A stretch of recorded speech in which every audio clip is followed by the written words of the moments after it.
ఆఖరికి నాకు చిన్నాన్న ఆఖరిసారి నన్ను కలిసింది, నా ఇంటికి వచ్చాడు. వయసులో పెద్దవాడయ్యుండి ఎంతో ఓపికగా నాతో అదే పనిగా కూర్చొని 2 గంటల పాటు ఒకటే అంశం, నువ్వు పోటీ చేయాలమ్మా అని, కడప ఎంపీకి నువ్వు పోటీ చేయాల్సిన అవసరం ఉంది అని. ఆఖరికి ఇంకా పెద్ద మనిషి మాట కాదనలేక అన్నీ అనుకూలిస్తే చేస్తాలే చిన్నానా అని చెప్తే తప్ప చిన్నానా ఆ రోజు లేచి వెళ్ళలేదు. అదే నేను చిన్నానను ఆఖరిగా చూసింది. ఈ రోజుకి చిన్నాన చనిపోయి 5 సంవత్సరాలు గడిచిపోయింది. ఆ రోజు చిన్నాన చావు నమ్మలేని నిజం. ఈరోజు రాజకీయ విషసర్పాల కోరల్లో చిక్కుకొని దుర్మార్గు పాలన చక్రాల కింద నలిగిపోతూ నిప్పు లాంటి నిజం.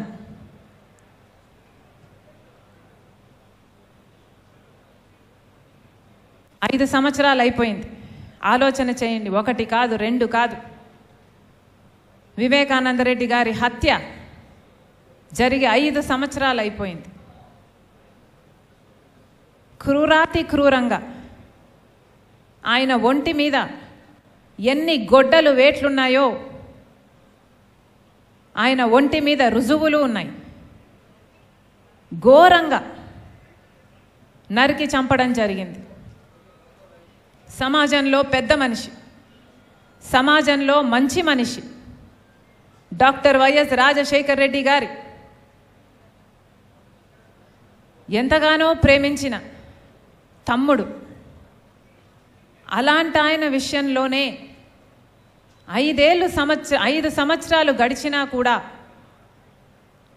న్యాయం జరగలేదు. ఈ రోజుటి వరకు కూడా హత్య చేసిన వాళ్లకు శిక్ష పడలేదు. ఇక అంతటి మనిషికి కూడా న్యాయం జరగకపోతే, హంతకులకు శిక్ష పడకపోతే ఇక సమాజంలో సామాన్యుల పరిస్థితి ఏమిటి?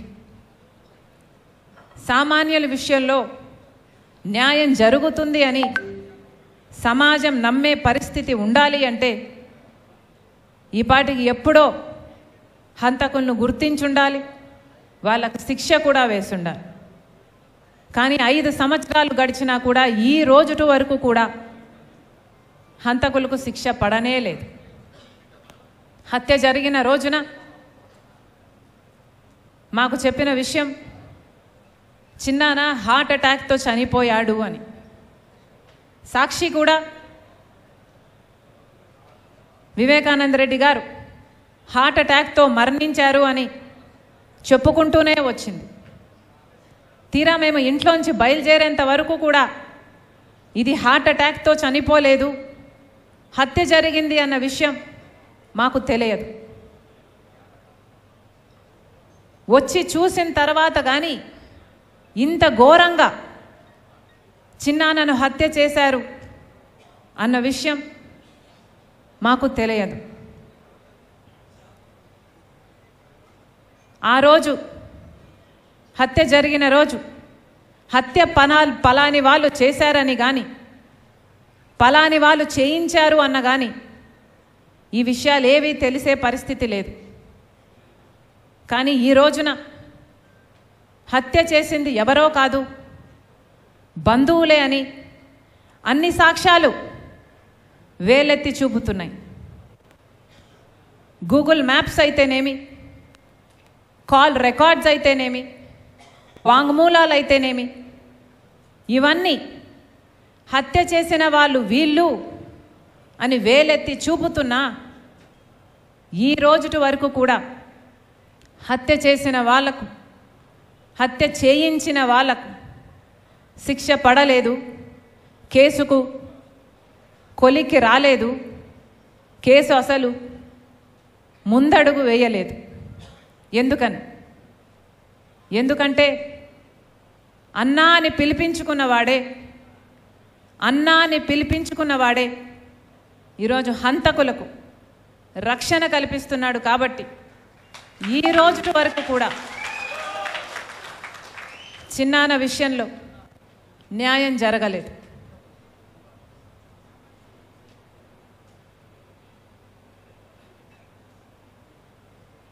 చిన్నమ్మ సౌభాగ్యమ్మ బిడ్డ సునీత చిన్నాన్న చావుతో అందరికంటే ఎక్కువ నష్టపోయింది చిన్నమ్మ సునీత. సౌభాగ్యమ్మ గారు, సునీత రెడ్డి గారు బాధితులు అన్న సానుభూతి లేకపోగా, బాధితులకు భరోసా ఇవ్వాలి అన్న ఆలోచన లేకపోగా, అదే సునీత కుటుంబం హత్య చేసింది అని ఆరోపిస్తున్నారే, ఇది మీ మనస్సాక్షి అయినా ఎలా ఒప్పుకుంటుంది అని అడుగుతున్నాం. ఒకసారి అద్దం ముందు నించొని హత్య చేసింది సునీత కుటుంబమా అని ఒక్కసారి మిమ్మల్ని మీరు ప్రశ్నించుకోండి. అద్దం ఏం సమాధానం చెప్తుందో, మీ మనస్సాక్షి ఏం సమాధానం చెప్తుందో ఒకసారి మనస్సు పెట్టి వినండి. ఆఖరికి ఇంతగా దిగజారిపోతారు అని ఎవరు ఊహించలేదు. పైనేమో రాజశేఖర రెడ్డి గారి ఫోటో సాక్షిలో, పైనేమో రాజశేఖర రెడ్డి గారి ఫోటో, కిందేమో ఆయన అంతగా ప్రేమించిన, అంత నమ్మకంగా ఆయన కోసం పనిచేసిన తమ్ముడిని క్యారెక్టర్ అసాసినేషన్. ఇది న్యాయమేనా? మీకోసం పనిచేసినప్పుడు కనిపించలేదా వివేకానంద రెడ్డి గారి క్యారెక్టర్? పోయేంత రాత్రి వరకు కూడా వైసీపీ కోసమే క్యాంపెయిన్ చేశాడు కదా.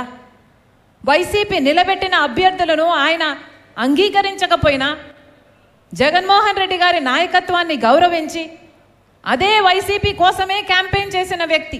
ఆ రోజు మీకు కనిపించలేదు వివేకానంద రెడ్డి క్యారెక్టర్.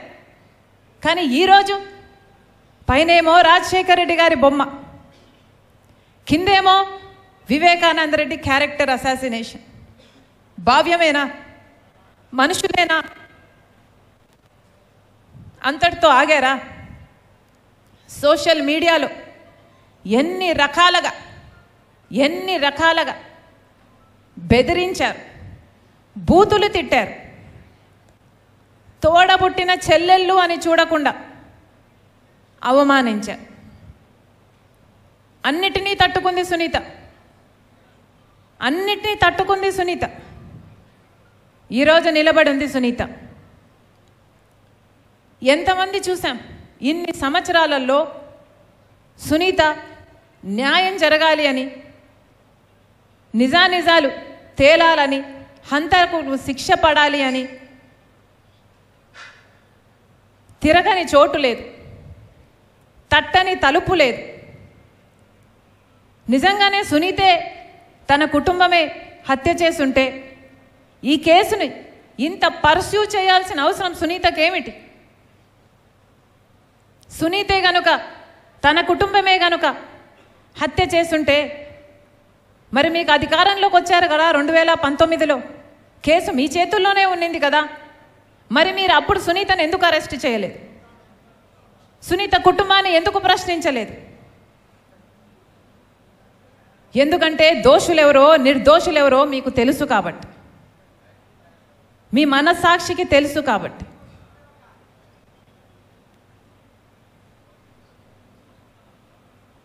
సునీత రాజశేఖర రెడ్డి గారి తమ్ముడి బిడ్డ. అసలు రాజశేఖర రెడ్డి గారు తోబుట్టుల్ని ఎలా చూసుకున్నారో మీకు తెలియదా?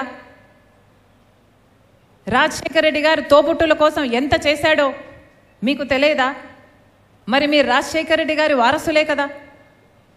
రాజశేఖర రెడ్డి గారు తన తోబుట్టులకు ఒక అండగా, ఒక కొండగా నిలబడలేదా? మరి జగనన్న గారు ఏం చేస్తున్నారు? సునీత సామాన్యమైన సునీత కాదు, డాక్టర్ సునీత. డాక్టర్ సునీత ఒక డాక్టర్గా తనకంటూ ఒక స్థానం సంపాదించుకుంది. ఒక డాక్టర్గా తన వాసి అయితే ఏమి, తన పరిజ్ఞానం వల్ల అయితేనేమి, జాతీయ అంతర్జాతీయ స్థాయిలో తనకంటూ ఒక పేరు సంపాదించుకుంది. కానీ గత 5 సంవత్సరాలుగా సునీతను చూసిన ప్రతిసారి నాకు అవేవీ గుర్తురావు. సునీతను చూసిన ప్రతిసారి నా గుండెల్లో అంతులేని బాధ,